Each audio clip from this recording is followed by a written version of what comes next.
Tenemos invitado a un amigo de la casa, el señor Miguel del Pla, referente del Partido Obrero, con quien siempre es un placer charlar y conversar. En este caso, agenda abierta. Se lo dije a Viviana Carabajal, la vocal por la Pasión de los Jubilados recién, levantamos una piedra y hay un quilombo.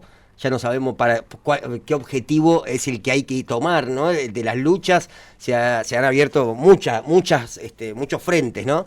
¿Cómo estamos, Miguel? Bienvenido una vez más, gracias por venir. No, gracias a vos y bueno, el más honorífico de todo es ser amigo de la casa. ¿Qué te parece? Es la radio pública, No, así que no es poca cosa. Es la idea. ¿Con qué querés empezar? No, bueno, yo qué sé, estoy viniendo ahora de la Asamblea Docente. Ahí va. Tenemos un conflicto importante, un conflicto, digamos, que tiene que ver con, no particularmente con la docencia, sino en general con los gremios del Estado provincial, que se están encontrando con límites muy fuertes a la hora de tratar de recuperar algo de salario. No se recupera nada. Las negociaciones son casi todas a la baja.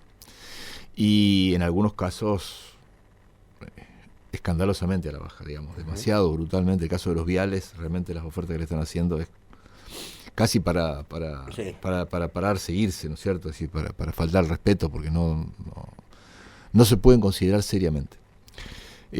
Bueno, a ellos se han visto obligados a la medida que la gente estalló y se ha producido un reclamo muy fuerte que surgió de las bases ahí en Vialidad. Sí, que además contó con el 100% de adhesión, ¿no? Un paro total, absoluto. Yo estuve esta mañana compartiendo unos mates con los compañeros ahí que estaban en el fogoncito, ¿viste? Como los viejos tiempos, porque ellos han tenido unas huelgas en otros tiempos muy importantes. Me acuerdo de 2016, que fue una lucha muy, muy tenaz, que le costó incluso a uno de sus dirigentes una condena penal por un corte de ruta.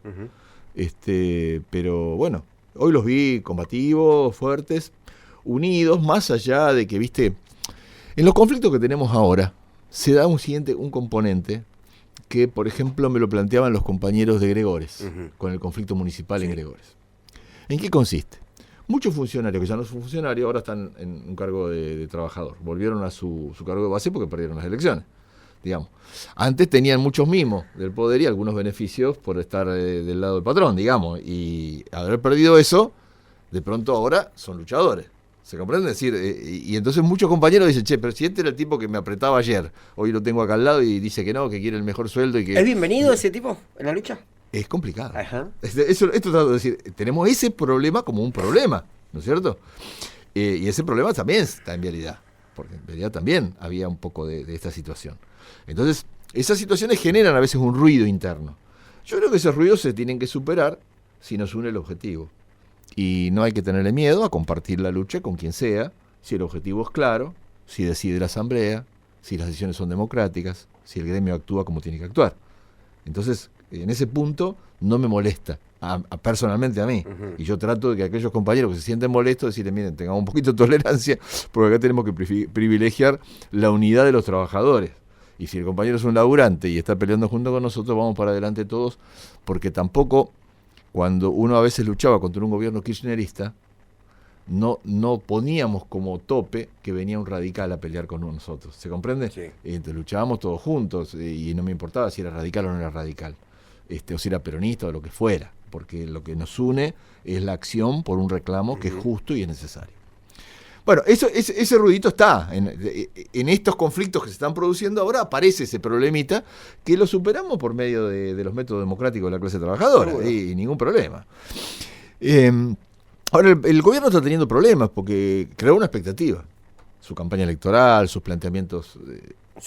Esta cosa de venir un extracto sindicalista es más preocupante todavía la idea, porque ellos saben lo que es estar del otro lado. Creó una expectativa, porque habían planteado que los sueldos lo iban a mejorar. 100%. Que lo docente, que esto, que lo otro, viste, que no podía ser. Bueno, fue la campaña. Y eso está muy lejos ahora de lo que es la política que se está aplicando.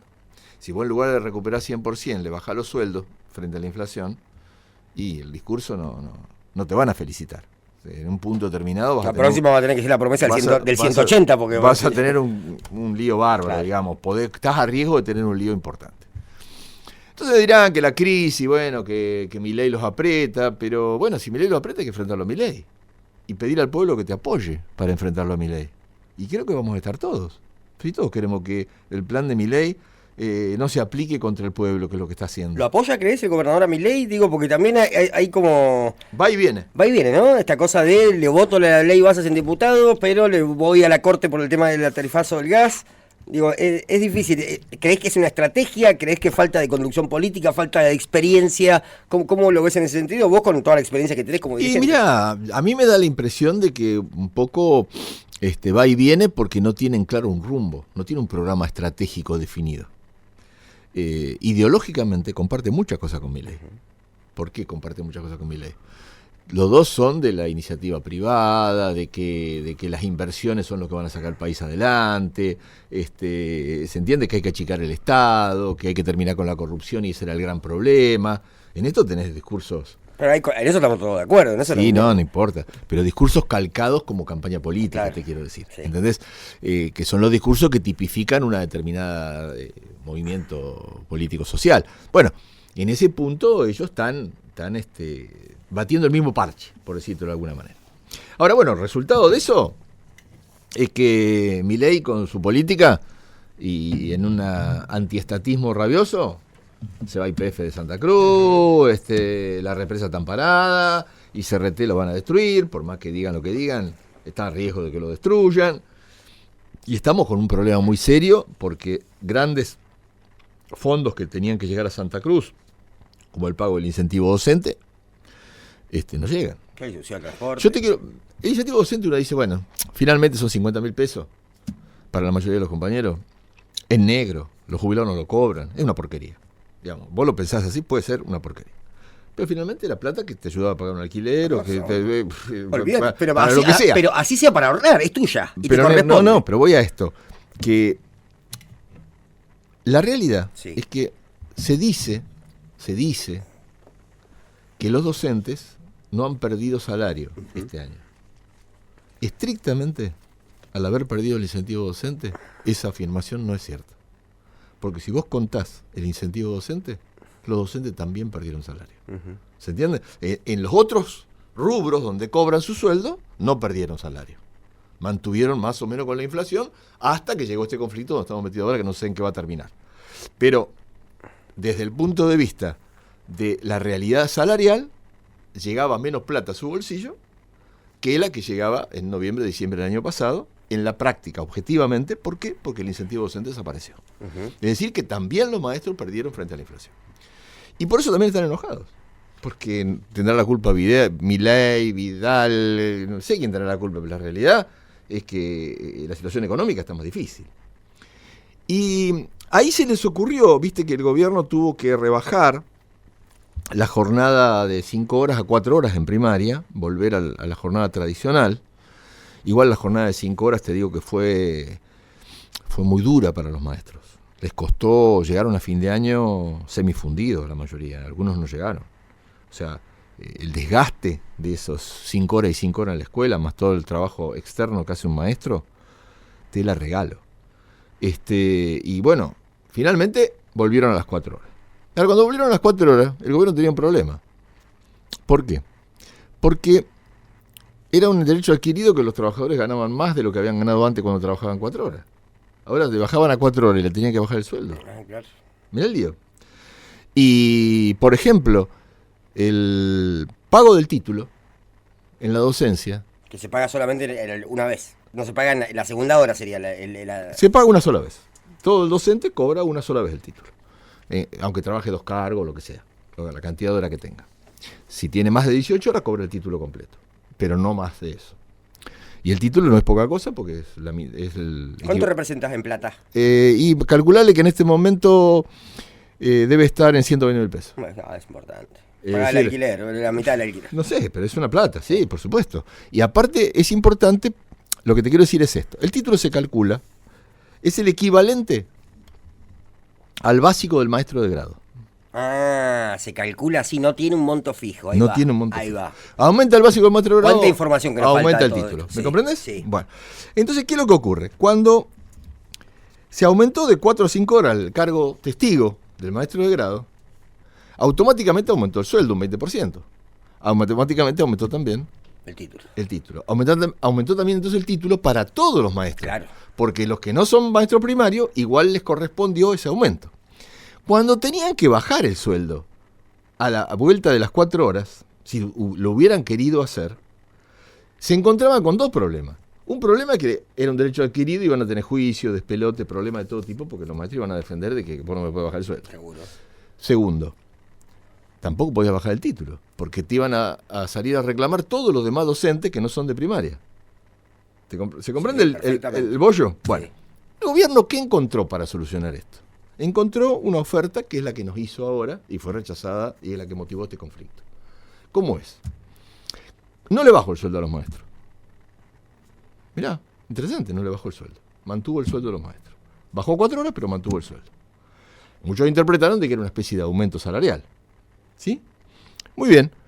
Entonces, para equiparar a los demás sectores de la docencia, se consideró necesario que todos subieran un 16% en los valores que tiene cada cargo del escalafón. Ponele que el maestro tiene 200, el otro tiene 180, el otro tiene 300, 400. Cada cargo tiene su número, que es la multiplicación por el valor punto, que es lo que calcula el básico. Muy bien. Entonces, ¿qué ocurre? Empezaron con el planteo y lo que hicieron fue decir, bueno, equiparamos en 2 cuotas, colocamos a todo el mundo con el mismo esquema del maestro para equiparar para arriba. Y digo, bueno, qué bárbaro. Pero no nos dio la inflación. Claro. Entonces, ¿qué pasa? Los maestros, para el resto, significaba más o menos los mismos números que la inflación, cobrado en 2 meses.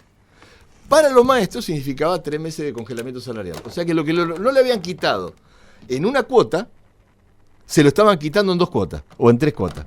¿Me comprendés? Sí. Le congelaban el sueldo por 3 meses. Sí. Bueno. En primer momento era muy confuso. Yo me doy cuenta de lo difícil que es explicarlo, que alguien que no está en el tema No, es que lo sí, entienda. es que por eso digo que nos ¿Me falta entendés? información del tema, ¿no? Bueno, entonces, ¿qué ocurre? Imagínate que en la docencia, cuando esto se empezó a discutir, nadie terminaba de entender bien qué Claro, pasaba, exacto. qué nos estaban ofreciendo. Bueno, cuando la gente terminó de entender qué me estaban ofreciendo, lo rechazó. Y lo rechazó, y el gobierno dijo, no hay un mango más que esto, y la segunda asamblea directamente lo rechazó y ya votó un paro. ¿Me entendés? Porque en la primera no hubo paro. La gente rechazó y dijo, mira, por lo menos que ese 16% de equiparación del escalafón y la cláusula gatillo. Claro. O sea, que nos paguen la inflación y esa recuperación salarial, que finalmente es solamente un 16%.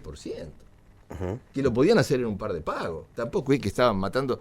No estábamos quemando la provincia. No, Ni mucho menos. ¿Se entiende? No estábamos en una situación delirante. Si un planteo recontra razonable, vos pensás que para recuperar el que gana el maestro de grado, que gana menos, llegue a la línea de pobreza, hace falta un aumento de 50%, Claro. 50 y pico por ciento, 56%.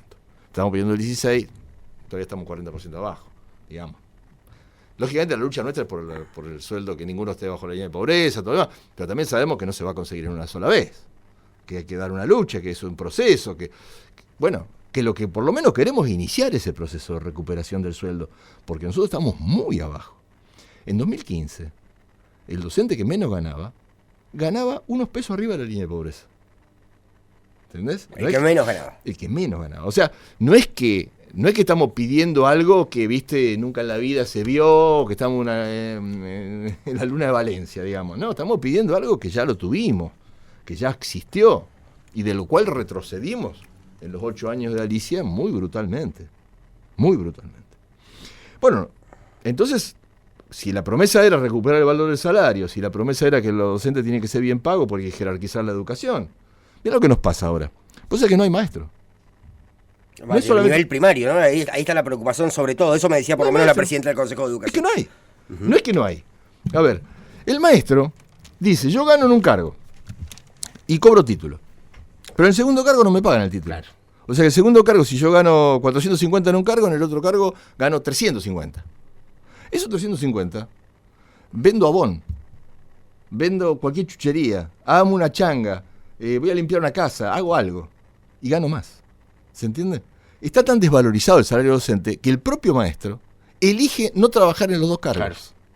Y muchos compañeros eligen no trabajarlo, no porque no le haga falta la plata, porque la consiguen de otro lado. Y mantienen el cargo solamente para los fines de la obra social, de la jubilación y del derecho que es su vida normal hubiera sido ser docente. Pero en las condiciones económicas actuales no es lo apetecible, no es lo deseable, no tiene comparación el sacrificio con lo que recibís como paga. Uh-huh.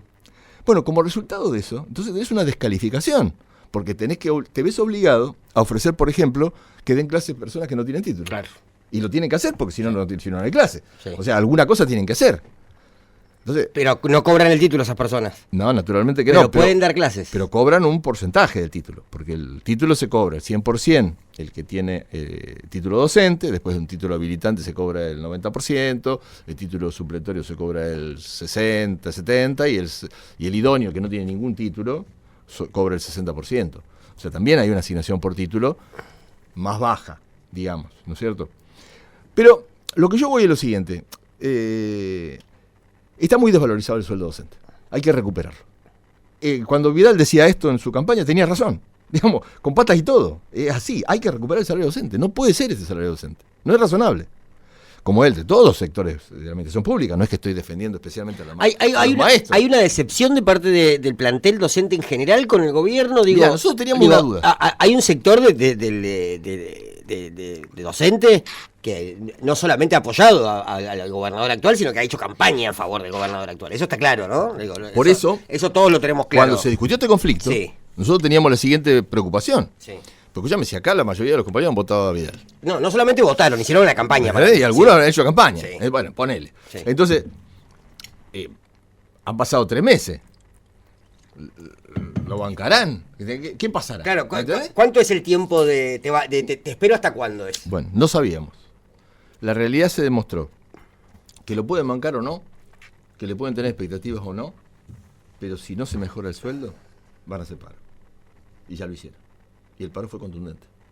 ¿Se entiende? Sí. El otro día, el ministro, que se largó muy fervorosamente en contra del paro y lo descalificó porque dijo que eran unos pocos, que en las asambleas... Estamos hablando del ministro de Trabajo, ¿no? El ministro de Julio Trabajo, sí, Julio Gutiérrez. Sí, yo lamento las declaraciones de él, que no fueron afortunadas, porque evidentemente le echó leña al fuego, al divino botón, porque no tenía ningún sentido.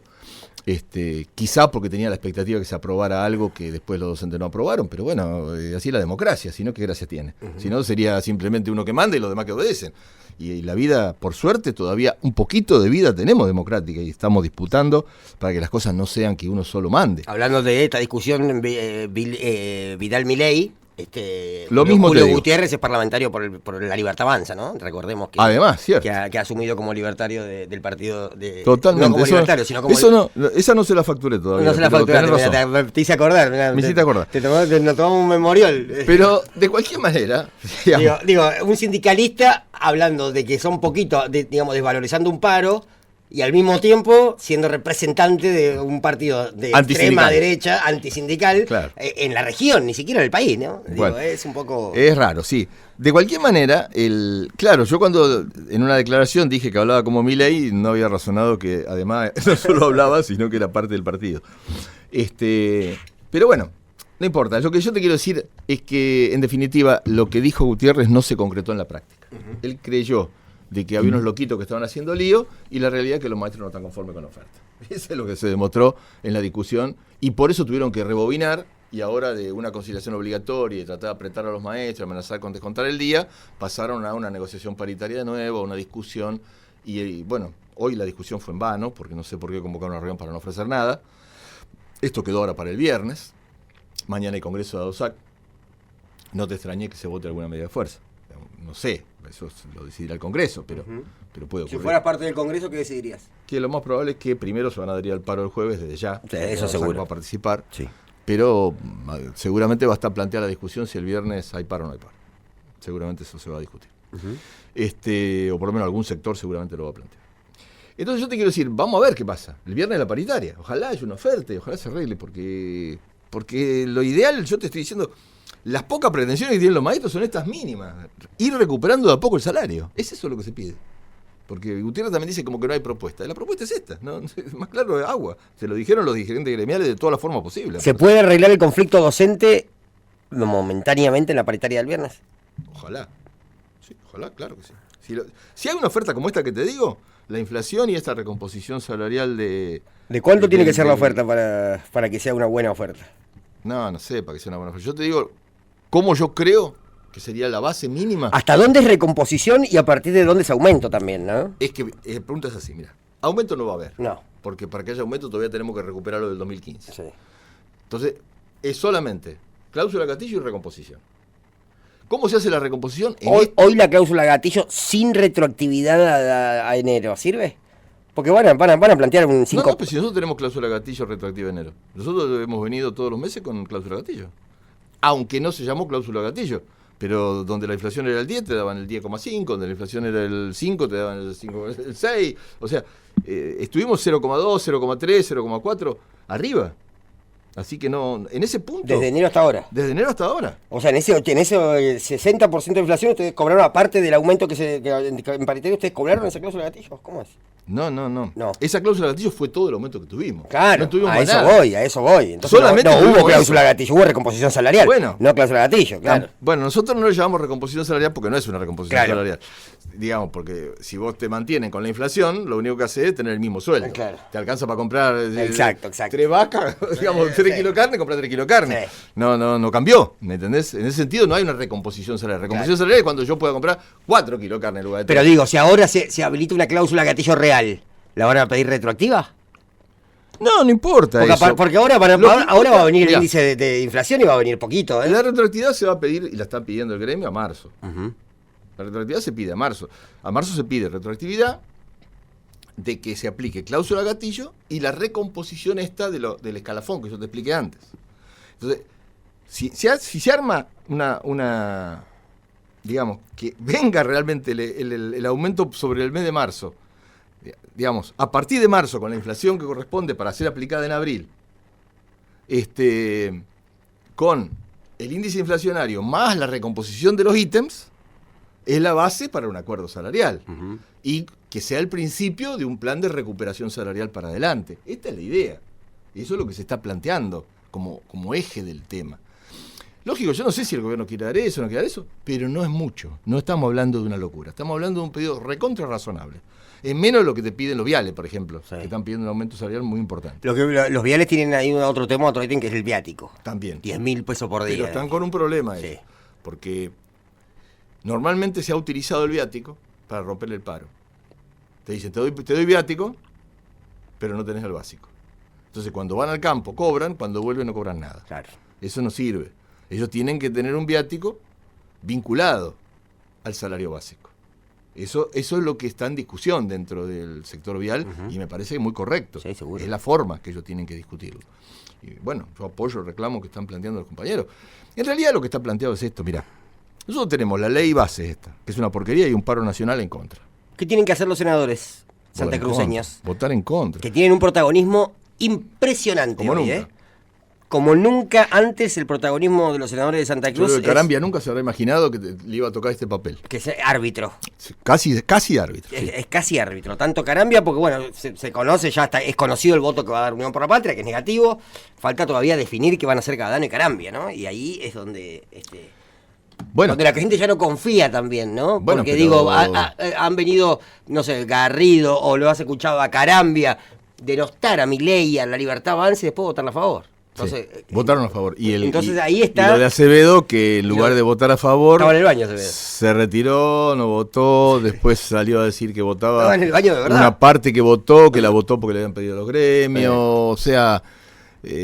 Lindo kilómetro armó igual con esa declaración. Sí, porque deschavó un acuerdo que era secreto, que sí, después Vidal lo confirmó. Uh-huh. En sus declaraciones en Río Turbio, Vidal confirmó que tenían un arreglo para ir por este tema de una privatización parcial, y que este arreglo estaban en conocimiento dirigentes gremiales, y estaban en conocimiento intendentes, y estaban en conocimiento, por supuesto, los diputados que lo votaron, y él como gobernador, o sea que no es que no sabían, pero se lo ocultaron a la gente. Eso estuvo feo. Eso estuvo mal. Eso estuvo muy feo, porque vos no, digamos, si vos sabías que te habían dicho, mira, en 90 días cerramos ICRT, porque eso es lo que declaró Vidal, que le dijeron a nivel nacional, digamos, las autoridades nacionales, lo primero que tenía que haber hecho es comunicarlo al pueblo de Río Turbio.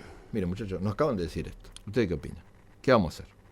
Y entonces el pueblo tomaba una decisión. Se moviliza, no se moviliza, se organiza, plantea, cómo pide, cómo reclama. Pero si vos ni siquiera le das la información y lo estás maniatando, de algún modo digamos, vale decir, la diferencia política más grande que tenemos desde el Partido Obrero con el gobernador Vidal, ¿sabes cuál es? Nosotros creemos en la movilización popular. Uh-huh. Él no cree en la movilización popular. ¿Aún siendo... Sí, dirigente sindical. ¿Sí? Obvio. Sí, por supuesto. Él no cree que ese es el camino ni que por ese camino podamos lograr nada. Porque si no, hubiera convocado al pueblo returbio a la movilización. Y si él hubiera convocado al pueblo returbio a la movilización, todo el pueblo returbio se hubiera movilizado. Claro. Es así de simple, hasta el Partido Obrero. Y vamos a estar todos. Bueno, no se dio de esa manera. Todavía se puede dar en el sentido de defender a Santa Cruz. Porque, ojo, esta ley y esta política de ajuste que está aplicando el gobierno nacional, sí, no es solo que afecta a Río Turbio. Lo de YPF coloca en crisis la situación de los trabajadores petroleros en una incertidumbre absoluta. No sabemos dónde vamos con esto. Y el plan avanza. YPF hizo todos los trámites para irse y parece que se va. Y no tenemos ninguna garantía de qué va a pasar con los compañeros a futuro.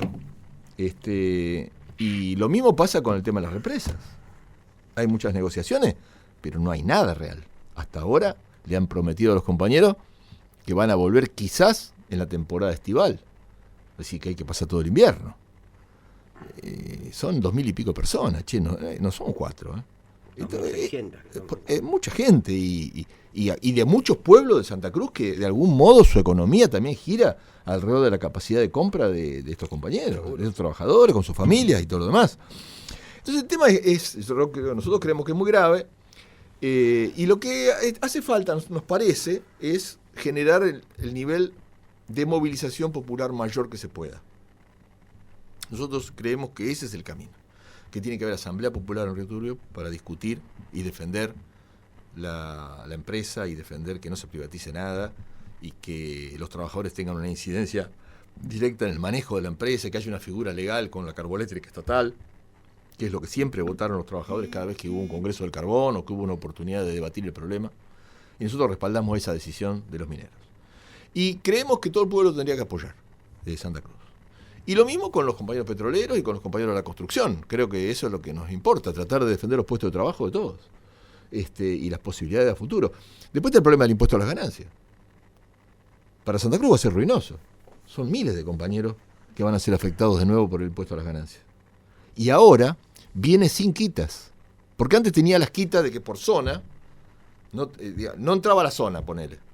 Entonces no entraba a la zona, quiere decir que te mermaban una parte de tu sueldo que no ingresaba, claro, para el cálculo, para el cómputo. Ahora eliminaron todos esos detalles, va de entero. Entonces un laburante que hoy gana 1.200.000 pesos, que en petróleo la mayoría lo debe ganar, ganan más. Y ganan más, y en la minería también, y en otras actividades, bueno, entramos todos a pagar como perro. Hay gente que no le va a convenir hacer horas extra, volvemos a todos los problemas que teníamos antes. El que hace guardia en un hospital, bueno, todos estos problemas, ¿me entendés? Uh-huh. Nosotros creemos que es necesario luchar contra eso. Ahí tienen la llave los senadores. Los senadores pueden voltear el impuesto a la ganancia. Ellos sí pueden voltear el impuesto a la ganancia. Te digo porque... ¿Qué sería si votan a favor? ¿Sería un mamarracho? ¿Sería una irresponsabilidad? Si votan a favor, sí. No, es una traición, es mucho peor. Sí, es una traición. Yo creo que no hay otra palabra. Sí. Es una traición. Anotame ese título, si votan a favor es una traición. Pero especialmente para los trabajadores, uh-huh, que le van a meter la mano en el bolsillo, porque esa misma ley trae que a los grandes capitales le sacan los impuestos. O sea, el impuesto a los bienes personales, que es el impuesto a la riqueza, al patrimonio que vos tenés, ese impuesto... Que de hecho fueron premiados los que no pagan, los que se negaron a pagar, como el Kun Agüero, como aquel vos decís el otro. Yo te hablo del impuesto permanente, el que históricamente se cobra, sí, y que es el que ahora van a bajar. Sí. Ahora tenía una tasa de 2,25. Uh-huh. Lo bajan a 0,25. Sólido. ¿Entendés? Entonces los ricos no pagan, pero el laburante, el petrolero, tiene que pagar. A los monotributistas eliminan el monotributo social, que estaba muy subsidiado. Uh-huh. Entonces el compañero, ponele de una cooperativa, pagaba 3.000 pesos por mes. ¿Sabe cuánto se va? 26. Lo van a partir por la mitad. Sí. O sea, al más pobre lo parten por la mitad y al más rico le perdonan los impuestos. Entonces, si el que vota eso no es una traición, no sé cómo llamarlo, no sé, es decir, es una traición. ¿Qué otra palabra podría tener? No sé qué otra palabra podría tener. No es por gusto de poner adjetivos, pero es la caracterización correcta de los hechos. Clarísimo, Miguel. Y bueno, entonces tenemos estos problemas. Nosotros estamos en contra de la reforma laboral que se plantea acá, con esto. Acá se abre la puerta para 100.000 despidos en la administración pública a nivel nacional. ¿Por qué? Porque establecen que la mayoría de los organismos se pueden cerrar. Y a algunos le perdonan la vida que no lo pueden cerrar. Pero los que no lo cierren, nada les impide achicarlos. O sea que lo pueden mantener con 3 personas, ponele. ¿Entendés? Entonces, tenía 300, echaste 297. Abren la puerta para 100.000 despidos, porque los ponen en disponibilidad por un año, y agotada la disponibilidad de un año, si no fue reubicado esa persona, automáticamente pasa a ser cesante.